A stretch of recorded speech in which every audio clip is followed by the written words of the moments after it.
Well, hello. Welcome back to another exciting edition of Coffee with Stephen.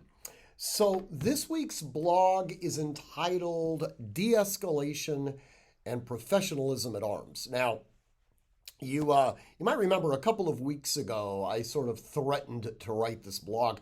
I was talking about mastery at skill at arms, and I do believe that this is a two-sided coin. Mastery at skill at arms, of course, is learning to be a master not just simply on the weapon system that you normally carry, but across a broad spectrum of weapons. In my particular case, sabers as well as cap locks. Now, in all candor, um, weapons that we probably are more likely to actually be able to utilize. In my case, maybe even a cup might be a more appropriate weapon at any particular time if I'm not actually carrying my firearm or have my folding blade with me. That notwithstanding, I figured this would be a good opportunity to write that blog. Um, and it has kind of an interesting little history associated with it.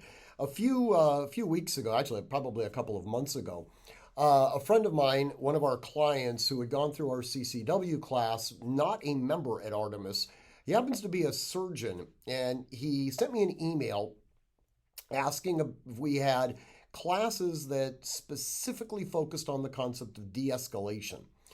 And I explained to him in the email back and forth that de escalation is a critically important facet of all of the programming that we have here at Artemis. It's not something that's limited to one desperate class.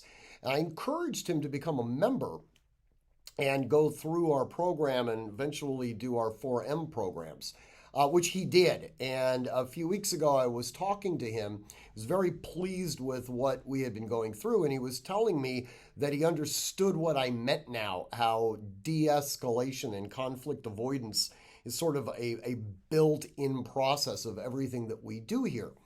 And that really got me thinking about professionalism at arms.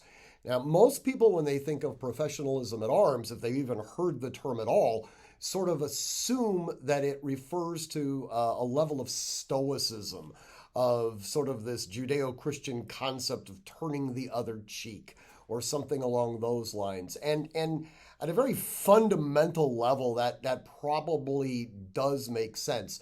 But professionalism at arms is far more transcendent than that. It's the realization that you as an individual have effectively taken yourself out of the collective, that you have determined that you are the one who is ultimately responsible to maintain your ability to continue to exist. And there's actual theological arguments associated with this, that you actually have a moral obligation to continue to exist. And that actually isn't exclusively relegated to Western religious doctrine. This actually is somewhat universal. That, again, notwithstanding, professionalism at arms is a deeper, sort of a certain level of maturity that comes with the understanding that you do, in fact, have the ability to survive, and more importantly, if called upon, to utilize deadly force in order to survive. It also means that you have a moral obligation to be self aware enough not to be in a position where you would have to actually exercise this. Professionalism at arms could certainly be turning the other cheek, but professionalism at arms might also be not being in the environment where the cheek would need to be turned. So I do encourage you to read the blog.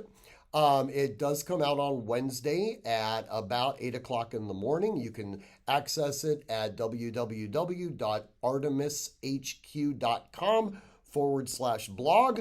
As always, I want you to train constantly, train consistently, train repetitively, and train with purpose. Above all else, stay safe.